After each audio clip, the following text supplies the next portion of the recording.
one of the major driving factors of the sort of extreme polarization that we're living through right now is that most news consumers can very easily go out into the wild, open their computer, turn on their TVs, and tune in somewhere where they are just being force-fed worldviews and perspectives that confirm all their priors. You think about what media outlets are really making their audience uncomfortable on a regular basis, and there's very few of them. After writing for a wide variety of media outlets and seeing many disturbing trends, Isaac Saul decided to found Tangle, a newsletter that puts viewpoints from both the left and the right side by side. We're going to take you out of the little nice cozy bubble you've been in, and you're going to be made uncomfortable by the news that we're publishing, because we're going to expose you to arguments from people across the political spectrum. This is American Thought Leaders, and I'm Jan Jekielek.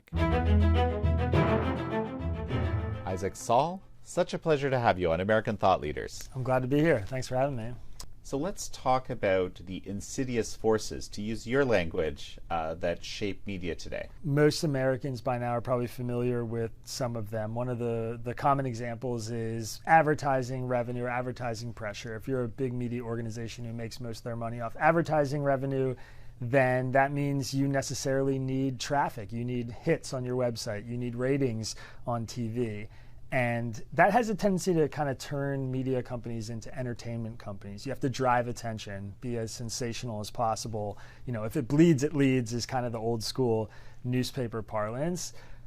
I've experienced some different, I think, insidious media forces that I think have driven a lot of the problems that we see today in American media.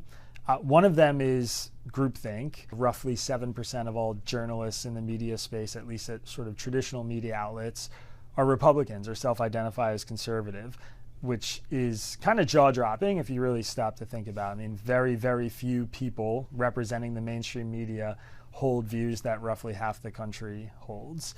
So when you're in a newsroom and you're a minority thinker, you might feel compelled not to necessarily speak your mind or to act as a sort of check on the blind spot that the kind of narrative the rest of the newsroom is putting forward. Part of that also is the sort of hiring bias that we see that comes out of that. I mean, I think like most industries, a lot of people who make their way in media because they know people. They have connections from journalism school. They have connections from previous jobs they've had. And so it's this sort of cycle that feeds itself. It's hard to break into the space if you are a conservative from a rural part of the country who didn't go to Columbia Journalism School or didn't work with somebody at Vox before they got hired at the New York Times or whatever it is. And then, you know, some of the stuff that I've written about is kind of the reflection that we see from these forces onto the space, onto the content that's being produced and how we sort of encounter it. That might look like story selection bias, which is not always so obvious as, you know, a headline that looks biased or a sentence in a newspaper that looks biased.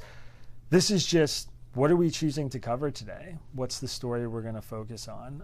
The joke that I like to tell and sort of the way to illustrate this that I talk about is, you know, if an immigrant who's here in our country illegally gets drunk and crashes his car and kills somebody, I would bet good money that story is going to be covered by Fox News basically 10 times out of 10. If an immigrant comes to our country and is here illegally and ends up creating, you know, the next Google, a major tech company that creates hundreds of thousands of jobs and drives billions of dollars of revenue, I would bet my life that the New York Times is going to do a feature person on that story. That story will be covered by the New York Times, but they rarely do the reverse. You know, Fox News rarely picks that story up. The New York Times rarely picks up the DUI story. They're selecting the kind of news they want to present to their audiences, and that's a really big challenge. It's a hard thing to navigate as a newsroom.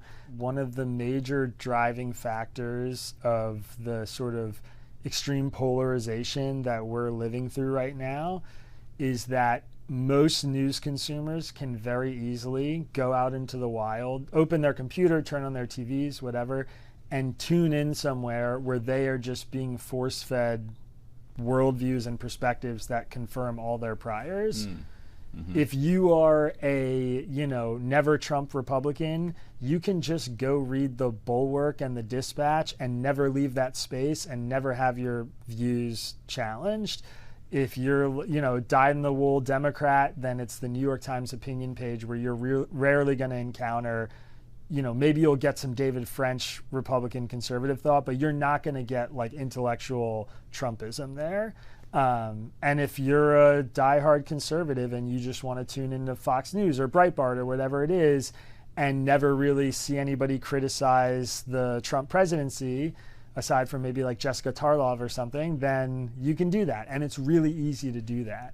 And I think the fact that it's so easy to do that is a really scary moment for us in the information ecosystem. I mean, that's a frightening thing to be operating in from my vantage point. And it's a testament to just how many news organizations are doing this. I mean, you think about what media outlets are really making their audience uncomfortable on a regular basis, and there's very few of them. I mean, I like to believe that we're doing that at Tangle, but I think there's really, really, truly very few of them, and that doesn't seem healthy to me. Well, and there's theory behind this too. I don't know how familiar you are with Andre Mears' work and his idea in this sort of Marshall McLuhan, the media is the message form. He believes, and he's actually convinced me of this, that just kind of the way that technology has developed around the media is inherently siloing, through social media and so forth, and that the business of media today largely is serving people things that they already agree, that validate them sometimes, and the more kind of you can excite them about that, the more they'll pay. And there's a lot of truth to that, and I think the business models have gravitated towards that, just as you suggested. This is obviously a real big issue for someone like the Epoch Times or Tangle, where we're really trying to reach people, I think, who don't already agree with certain viewpoints, right? I mean, it's a foundational issue, because even your marketing team, right? You have, we're both subscription based. Your marketing team saying, "Hey, I want to do what works," right? Yeah. I want to do what works, and what works is what we just said. But you're like, but that doesn't really fit with what we want to be doing. So how do we deal with that?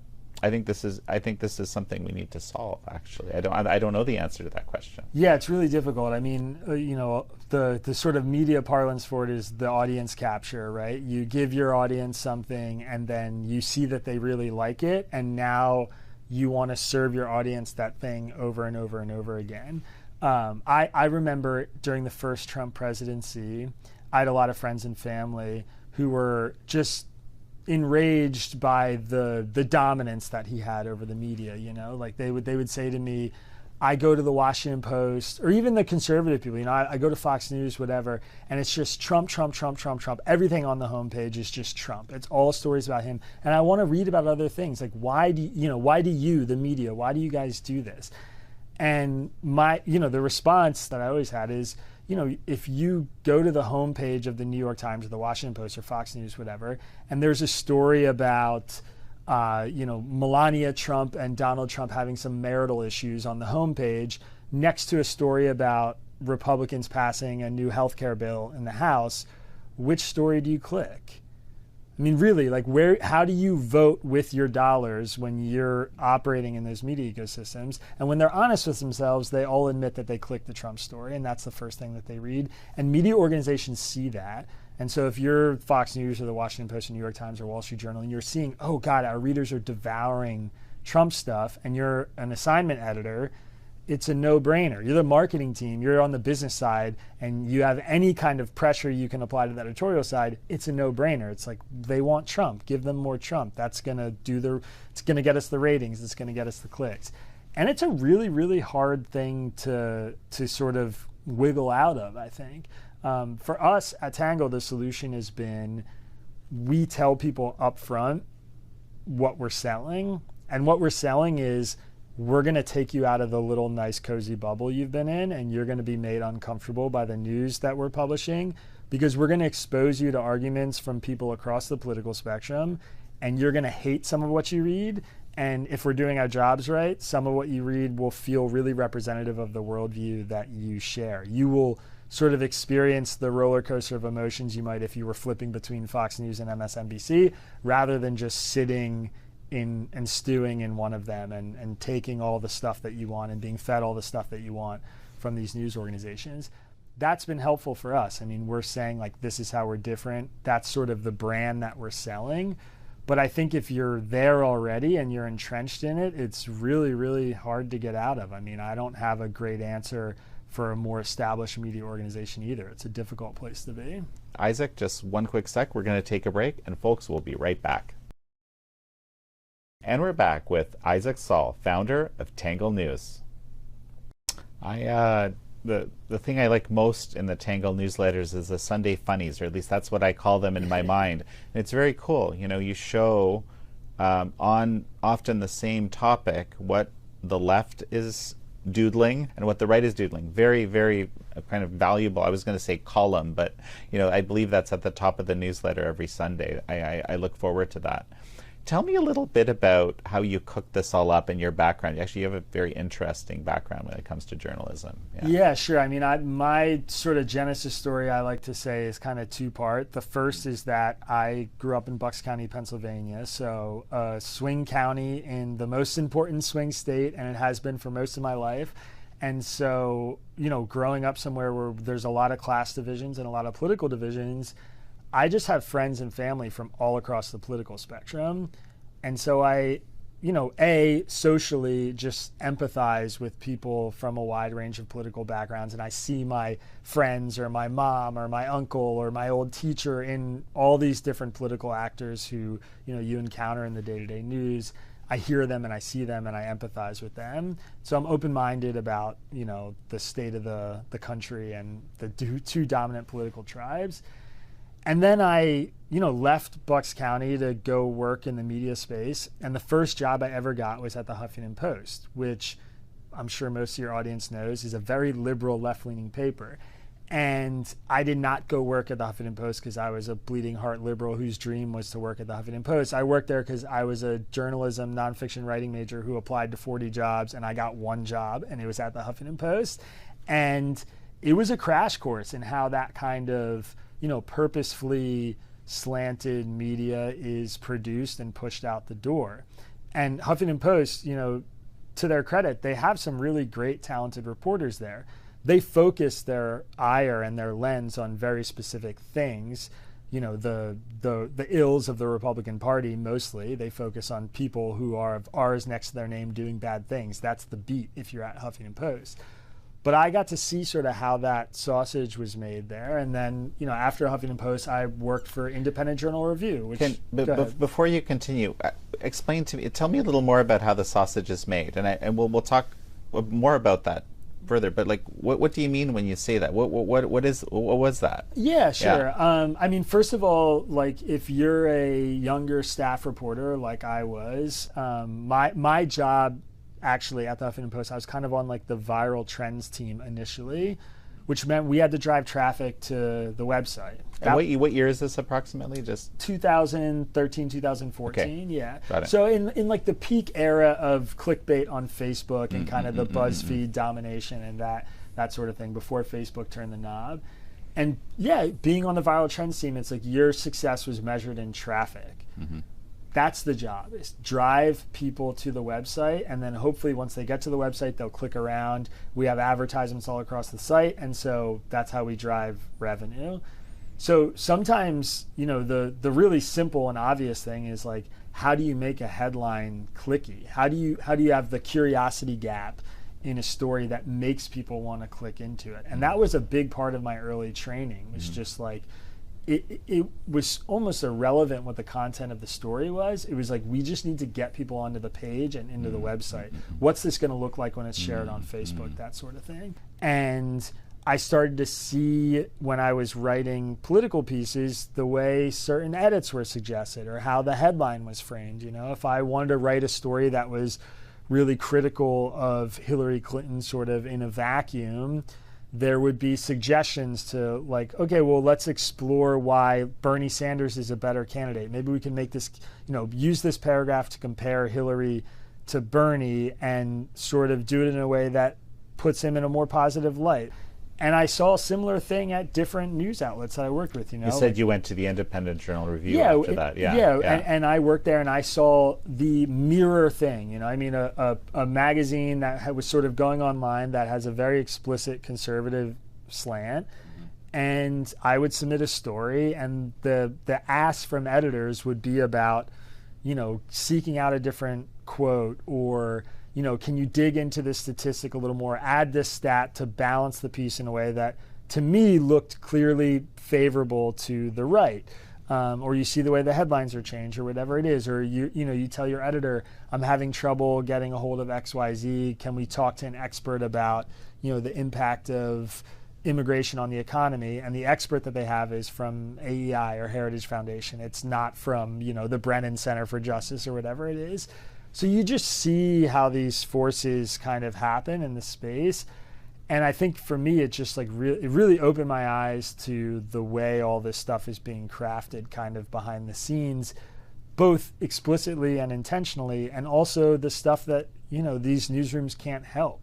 I mean, if you are a journalist or an editor who has no relationships in the conservative movement, it's so much easier to get a quote from a sitting Democrat than it is from a sitting Republican. You can do it in less time. And so you just go do that because it's easier, and you're on a deadline and you have to get your story published. But that comes out in the paper as a kind of bias that I think matters and changes the actual thrust of the story and the impact of it. And you saw all this happening, and tell me what you had the dream to have a kind of a nonpartisan space, but probably you were wondering how that business would work. Tell me what was on your mind, how this came about. Yeah, so I mean, the true story is that I was working at a company called A+, which was the last job that I had before I started Tangle, and we were kind of like a solutions journalism, sort of a sort of anti-mainstream media outlet in a different way. We were trying to focus on the people fixing things rather than the people breaking things. That was kind of our shtick. That was what we were putting out into the world, was like, the news is obsessed with all the corrupt politicians. Who are the people doing good? Who are the people finding solutions to big problems? Let's write stories about them. And that has sort of run its course. The business wasn't doing great. I was applying for a bunch of jobs, and I had 7 final interviews at places like the Washington Post or Business Insider, big news outlets that a lot of people know, and I didn't get any of the jobs. And I was really frustrated and, kind of down and out and beat up, and was like, this industry's tough. And I knew I was good at what I did. I knew I was a good writer and a good reporter. And I'd always had this kind of idea for a big tent media organization, a place where the people from home, where my friends and family from home could all read the same thing and actually meet and have a shared set of facts, and also share a wide range of arguments where they're being exposed to views from the left and exposed to views from the right. And I wanted that big tent media organization to exist somewhere. And so I kind of came up with a formula, which I think is our special sauce, a format for the newsletter, which is, what if we just explain the story in the most neutral language possible, which, by the way, is the hardest part. It's the introduction is the hardest part of the story to write, because you have to do it in a way that's so balanced and so even-handed with neutral language that you're not going to offend the sensibilities of either the left or the right tribe in our country. And then just explicitly say, here are 3 arguments from people on the left, and here are 3 arguments from people on the right. And that was the concept. Just I'm gonna just show you the best arguments I can find, the most compelling, convincing arguments I can find from conservatives and from liberals about this divisive topic, and you can sort of make up your mind. And I sent this newsletter out to a bunch of friends and family and former colleagues, and a kind of beta version of it. And the number one response I got from people was like, well, what do you think? There's no conclusion to this. I'm so curious. There's this big story about, a bill in Congress. You're a politics reporter. You have moderate centrist seeming politics. Where do you land? I'd be curious to hear your analysis, call some balls and strikes. So I started writing this sort of mini column in the newsletter that comes last. That's just called the My Take section, where I give my personal perspective. And it's not meant to be authoritative. It's often written with a lot of humility. I'll say, I don't know the answer here. I feel torn about this issue. I might be wrong, whatever it is. But I think it's an act of transparency. It's like, I'm the guy delivering this news to you, so I'm going to be radically honest about where I personally stack up, where I land, and I'm going to just tell you, and you can take that as part of the full picture on the news you're digesting. Is like, here are the biases and the worldviews of the person providing the news, and I'm not going to try and inject that bias into the introduction, into the facts of the story. I'm going to contain it in this really, isolated space that says my take, my opinion, this is explicitly my view. You can take it or leave it. And it gives me space to sort of have some personality in my writing. I think it makes the newsletter a little bit more interesting. It gives people something to attack or to say that they really like. Most of the responses we get are often to the my take section, like the criticisms and the support. And it worked. People seemed to think it was a really interesting format, and they felt like they were, getting a much better, more holistic view on the news. The number one piece of feedback we get from people on the right and the left is, I feel like I'm going less insane when I read your newsletter. Like, I just have a better understanding of what the other side thinks, the people I perceive as my enemies, and it makes it easier to kind of see where they're coming from. And I think the reason for that is because both sides are guilty of this thing. It's like elevating the radicals of the other side and making them appear as if they are representative of the whole. So there's a reason in our political dichotomy that every conservative and liberal can tell you about Marjorie Taylor Greene and Alexandria Ocasio-Cortez. And it's because they're a little bit more on the fringe of their party. Maybe they have some views that are outside the mainstream, outside the norm. And it's because the left takes Marjorie Taylor Greene and they'll find the worst thing she's ever said and her lowest moments as a human being, and they will say, this person is representative of the current Republican Party. She is, and the right will take Alexandria Ocasio-Cortez and isolate the dumbest thing she's ever said in an interview, and they'll say, this person is representative of the Democratic Party. But they have a hard time telling you who, Representative Jake Auchincloss is, who's like a moderate Democrat from Massachusetts, who I think is more representative of the mainstream Democratic Party than Alexandria Ocasio-Cortez. There are a lot of conservatives out there who are like brilliant economists and thinkers who are standing up behind Trump's tariffs right now. Nobody on the left can tell you who they are. They are just obsessed with Peter Navarro and, maybe some silly or outlandish he said on cable television yesterday, because that's what the left is feeding them. And we try and bring forward the people who are making really compelling arguments, who are sort of, at least some of our newsletter is representing the best of the left and the best of the right. And I think that changes the way people feel about the country in a positive way. Well, Isaac Saul, it's such a pleasure to have had you on. Thanks for having me. Thank you all for joining Isaac Saul and me on this episode of American Thought Leaders. I'm your host, Jan Jekielek.